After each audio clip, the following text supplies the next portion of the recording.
그러니까 그냥 숫자만 보고 야 H100이 원래 4000이라고 하던데? 그러니까 가우디는 지금 2000도 안 됐으니까 엄청 뭐 이거 절반도 안 되는 거 아니야? 이렇게 해석하실 수 있지만 엔비디아의 실제 이 화이트 페이퍼에 들어가 보시면은 이 4000 테라플롭스라고 하는 거는 스파르시티를 고려했을 때의 4000이다. 그러니까 덴스한 상태는 2000이니까 인텔은 그냥 덴스한 상태 그대로 이렇게 얘기했거든요. 그러니까 이게 이제 유사한 형태로 나온다라고 해석을 할 수가 있다라는 거죠.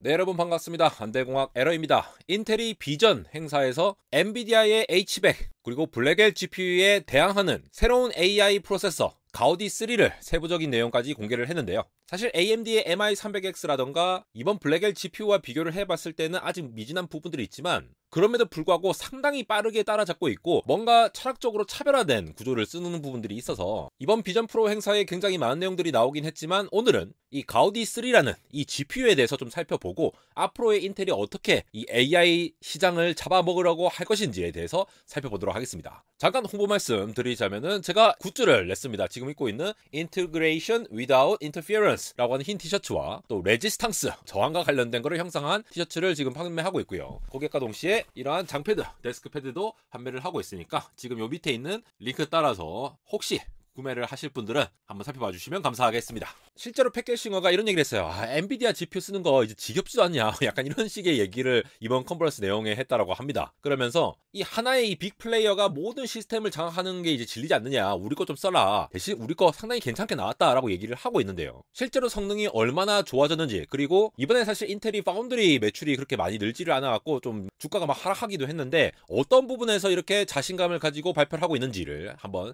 살펴보도록 하겠습니다. 인텔이 여러모로 후발주자다 보니까 상당히 좀 이렇게 특이한 전략을 세우고 있는데요. 지금 보시는 것이 바로 데이터 센터에 어떠한 프로세서를 도입하느냐라고 되어 있는데 여기 잘 보시면은 데디케이티드 AI 전용으로서 하고 있는 시리즈를 하바나 가우디 2, 가우디 3라고 따로 라인업을 나아가고 있고 여기에 HPC AI GPU용으로 또 별도로 인텔 데이터 센터 GPU 맥스 시리즈 이렇게 얘기를 하고 있습니다. 이 가우디 2라는 칩이 나온 지 이제 2년 정도 됐는데 구성 자체가 이번에 나온 블랙엘 GPU와 상당히 비슷하게 이렇게 약간 칩넷 구조처럼 멀티칩 모듈로 이렇게 구성이 되어 있거든요. 근데 이제 인텔 입장에서는 이 AI 전용 칩을 GPU라고 부르지 마라 라고 되어 있어요. 여기도 나와 있다시피 HPC AI GPU라고 따로 나와 있는 게 있고 이거 말고 데디케이티드 AI라고 부르는 별도의 AI 전용 데이터 센터 향의 제품 라인업을 따로 꾸렸다라고 이해를 하시면 되겠습니다. 고전적으로 보면 GPU는 이제 그래픽 처리 같은 거 그런 용도로서 많이 활용을 하는데 AI 전용으로서 이제 매트릭스 연산이라든가 그런 특화된 연산을 많이 때려 넣는 거기에 더 집중된 프로세서라고 보시면 될 것 같고요. 그래서 실제로 칩을 보면은 이렇게 표현되어 있습니다. 인텔 가우디. 그러면서 바깥쪽에 이게 HBM이 박혀 있는데 요 HBM이 HBM3도 아니고 HBM3E도 아닙니다. HBM2E예요. 이전 버전이에요. 이거 좀 약간 놀라실 수 있는데 이전 버전에 해당하는 HBM2E를 썼는데도 불구하고 엔비디아의 H100 GPU 있죠. 그러니까 HBM3를 탑재한 그 GPU보다도 성능이 빠르다라고 주장을 하고 있습니다. 실제로 추론 성능이 H100보다 최대 50% 높다라고 얘기를 하고 있고 메타의 라마라는 모델 71년짜리 모델을 쓰거나 아니면 팔콘 181년짜리 모델을 쓰면은 전력 효율도 40%나 좋다라고 주장을 하고 있습니다. 그래서 전반적인 스펙을 한번 보시면은 이렇게 플론티 포인트 8 기준으로 1835 요거 나중에 AMD랑 엔비디아 다 같이 비교를 해드릴게요. 근데 HBM2E 버전을 썼죠 확실히. 근데 용량은 꽤 많이 넣었어요. 128GB나 들어갔습니다. 요것도 나중에 비교해드릴게요. AMD, 엔비디아와 어떤 차이가 있는지. 이제 매트릭스 연산 쪽에 모듈을 넣는다거나 NIC라고 하는 거는 요 이더넷 네트워크 장비죠. 그러니까 여러 가지 렉을 구성해가지고 연결을 할 때 엔비디아 같은 경우에는 이제 멜라녹스의 인피밴드를 쓰는데 여기서는 이제 범용적으로 쓰는 이더넷을 이렇게 하는 것으로 보입니다. 그러면서 트레이닝 하는데 시간이 얼마나 걸리냐라고 봤을 때 H100에 비해서 상당히 높게 나온다. 50%, 70%, 40% 이렇게 전반적으로 높게 나옵니다 라고 얘기를 하고 있어요. 그리고 추론을 할 때도 보면은 엔비디아를 일로 봤을 때 뭐 약간 낮은 부분도 있지만도 전반적으로 높은 부분들이 있죠. 요 뭐 세부적인 사항은 인풋 아웃풋 요 IO 차이이긴 한데 어쨌든 H100보다 높게 판단할 수 있는 부분들이 상당히 많다라는 거죠. 거기다가 엔비디아처럼 엔비디아도 이번에 공냉식과 액체 냉각을 하이브리드 방식으로 해서 냉각을 하는 솔루션을 제시를 했는데 가우디 3 같은 경우에도 여기 보시는 공냉식 방식의 쿨링, 그 다음에 액체 냉각 방식의 쿨링 이런 것들이 다 이제 계속 얘기가 되고 있다라는 거를 발표를 했습니다. 요거는 제가 이전에 영상 많이 올려놨으니까 한번 살펴보시고요. 그래서 실제 칩을 한번 뜯어 보았습니다. 그러면은 이렇게 되어 있는데 각각의 이 바깥쪽에 HBM5 그러니까 HBM2 익스텐션으로 가는 하나 둘 셋 넷 다섯 여섯 일곱 8개 8개가 이렇게 바깥으로 나가도록 되어 있고 안쪽에는 보시면은 거대한 두 개의 칩이 시메트릭하게 대칭으로 되어 있는 거 보이시죠? 가운데에 48MB짜리 SRAM을 크게 때려 넣은 걸로 보이고, 이 MM이라고 하는 건 다 이제 매트릭스 연산을 하는, 매트릭스 멀티플리케이션 연산을 하는 모듈이라고 보시면 되겠습니다. SRAM이 이제 96MB니까 상당히 크게 들어갔고 H100과 똑같은 수준이죠. 그래서 이렇게 대칭 구조를 하는 거는 오히려 이제 이번에 나온 블랙엘 GPU, 엔비디아의 블랙엘과 거의 유사한 구조라고 보시면 될 것 같은데, 가우디2에서 가우디3로 넘어오면서 시기적으로 엔비디아 블랙엘이 우리가 이제 그 노광 장비의 레티클의 한계라고 하죠. 이것도 제가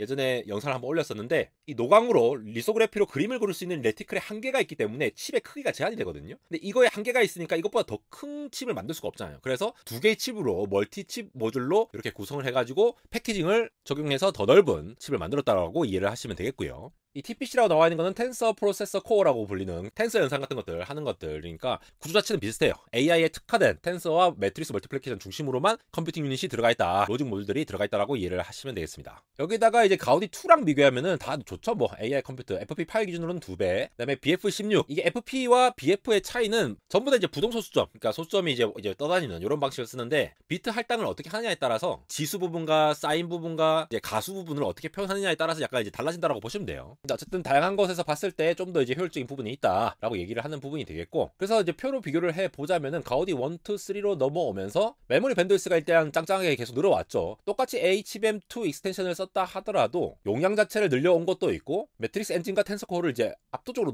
높인 것을 볼 수가 있습니다. 그러면서 밴드위스를 확실히 넓히고, 플로팅 포인트 8 기준으로 1835, BF16 기준으로도 1835 똑같이 지원을 한다. 그다음에 이더넷을 전부 다 200GB 비수로 하니까 초당 600GB를 지원한다 라고 보시면 되겠습니다. TSMC 5나노를 사용했고요. 원래 인텔이 이 플롭스 단위의 이 계산 양이 어떻다 이런 얘기 잘 안 하거든요. 근데 AMD랑 엔비디아가 하도 그 얘기를 하니까 이번에는 또 이게 자신 있었는지 이 얘기를 했는데, 여기서 좀 주목을 할 필요가 있어요. 사실 엔비디아 H100 같은 경우에는 FP8 기준으로는 거의 4000 된다라고 뭐 이런 얘기 있거든요. 근데 이거 좀 자세히 잘 보셔야 됩니다. 실제로 엔비디아의 이 화이트 페이퍼죠, 엔비디아 H100 텐서 코어와 관련된 백서를 좀 찾아봤는데, 여기에 온갖 내용들이 다 있지만 이거 뭐 관심 있으신 분들은 이거 찾아가면 되니까 제가 링크 걸어드릴 테니까 한번 보시고요. 쭉 내려가서 이 테이블 1, 여기 딱 보니까, 자 H100의 이 계산 성능을 딱 보니까 피크 기준으로 FP8을 보면은 2000이라고 돼 있는 것도 있고 4000이라고 돼 있는 것도 있어요. 그러면서 이 주성을 보면은 2라고 돼 있는 건 뭐야? Effective teraflops라면서 using the sparse feature. sparsity 하면 이게 뜨문뜨문 있다라는 뜻이거든요. 그러니까 매트릭스 연산을 할 때에 이 매트릭스에 0이 많이 돼 있으니까, 0이 들어가 있으면 어떻게 돼 있어요? 0 곱해봐 그냥 0이잖아요. 그러니까 그런 부분들을 잘 이렇게 설계를 해가지고 0인 부분들을 계산 안 하게끔 해서 빠르게 처리하는 거를 말하거든요. 그러니까 스파스한 기준으로 4000이고 그냥 빡센 그냥 플론티8을 기준으로 하면 2000 정도 된다라는 거예요. 그러니까 엔비디아가 스파스 FP8 기준으로는 4000인데 덴스한 FP8 기준으로는 2000이다, 이렇게 이해를 하시면 되겠어요. 그런데 아까 인텔이 얼마라고 했습니까? 1800이라고 했죠. 여기에 대한 내용을 더 레지스터에서 잘 정리를 해주셨던데, 가우디3랑 엔비디아 H100, H200이랑 MI300X를 비교를 해봤을 때 이 FP16, FP8 이런 것들은 전부 다 스파시티를 고려하지 않은 것 기준,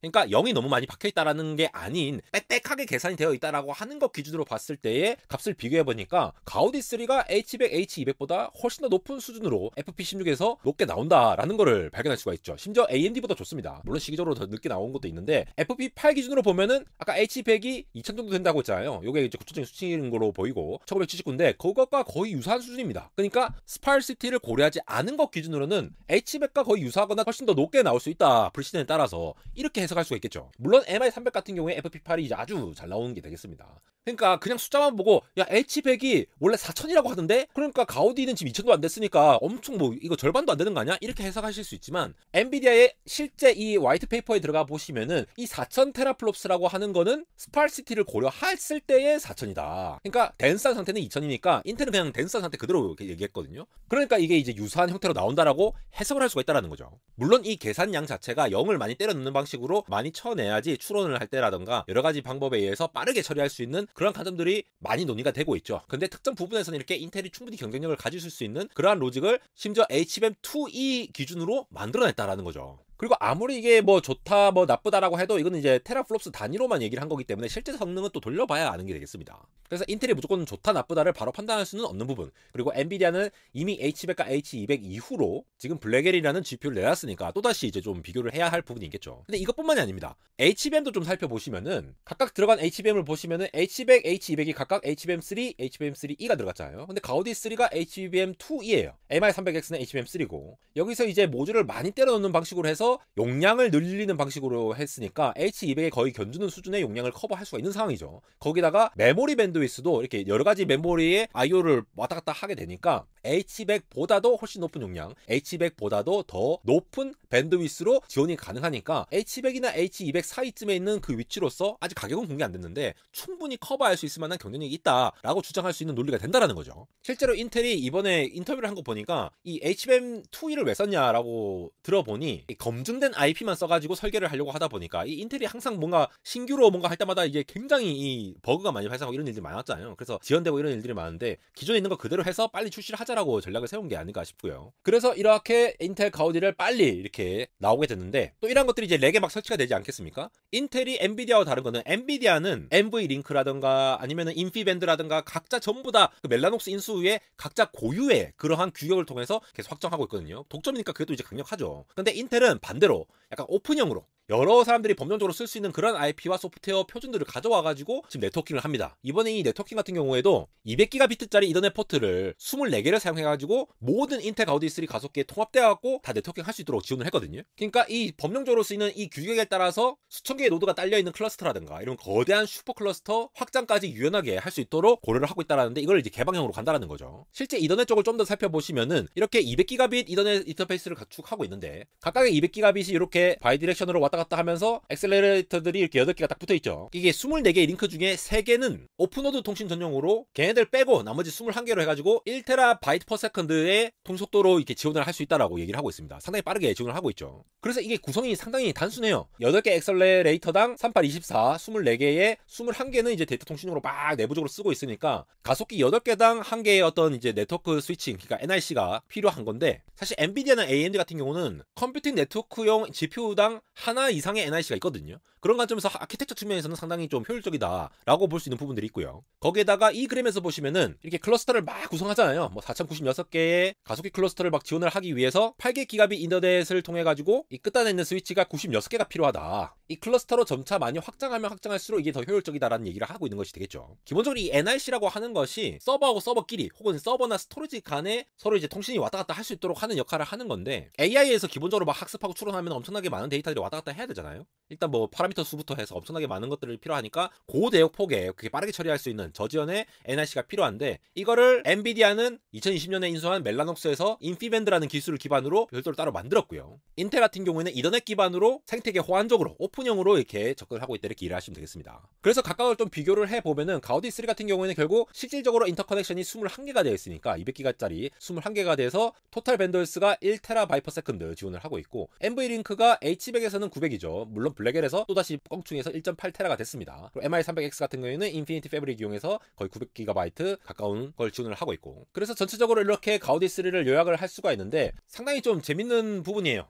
GPU 칩 자체 한 개만 보는 것뿐만이 아니라 이렇게 HBM2E라는 전전 모델에 해당하는 메모리를 쓴다 하더라도 이더넷을 빡빡하게 넣어가지고 충분히 커버 가능한 AI 프로세서를 냈다고 보시면 될 것 같고요. 물론 이제 또 어떤 성능이 나올지는 실제로 봐야겠죠. 거기다가 올해 2분기에 뭐 델이라든가 휴레패커드라든가 뭐 레노버 슈퍼마이크로 같은 곳에 직접 요게 제공된다고 하니까 실제로 AI 데이터 센터에 이제 본격적으로 들어가는 것으로 보입니다. 더군다나 이번에 이제 네이버와 협력된다고 이제 뉴스 기사가 나왔는데 지금 하정우 센터장님이시죠. 이렇게 나와가지고 네이버 같은 경우에는 이제 온 디바이스부터 클라우드까지 전적으로 이제 서비스를 배포하려고 LLM을 하이퍼클로바 X 같은 거 만들고 있으니까 그런 것에서 인텔과 지금 이제 열심히 협력을 하는 모습을 보입니다. IBM 같은 경우도 지금 왓슨 X 플랫폼에서 이 인텔 GPU와 제온 프로세서가 들어간다고 하네요. 사실 인텔이 참 여러모로 참 지지부진한 부분이 있죠. 옛날에 명성에 맞지 않게 모든 것들이 약간 후발주자라는 느낌이 좀 있게 되었는데 그럼에도 불구하고 인텔이 좀 차근차근 좀 잘 따라와 주는 것으로 보이고요. 결국 가격을 봐야 그리고 성능이 실제로 어떻게 나오느냐를 봐야 될 것 같은데 그런 면에서 인텔이 어떠한 강점을 보여줄지 아니면은 아직도 한참 멀었을지 현재 AI 데이터 센터가 이제 서로 경쟁을 하고 난리니까 AMD와 더불어서 인텔도 이러한 수요가 점차 들어올 것으로 보이고요. 다양한 기업들과 지금 협력을 많이 하고 있고 더군다나 인텔 같은 경우는 지금 파운드리 쪽은 아무래도 미국에서 이렇게 적극적으로 지원을 해주고 있는 부분이 있다 보니까 어느 정도 약간 리스크를 해지할 수 있는 부분들을 가지면서 또 이렇게 빠르게 치고 나가는 것이 아닐까 싶습니다. 네, 이렇게 인텔의 비전 행사에서 AI 프로세서 그리고 GPU 관련된 내용들을 정리를 해 보았는데요. 이번에 시에라 포레스트 관련된 내용도 나왔는데 요거는 제가 보고 다음에 한 번 더 정리를 할지 한번 고민해 보면서 정리를 한번 해보도록 하겠습니다. 지금까지 안대공학 에러였습니다.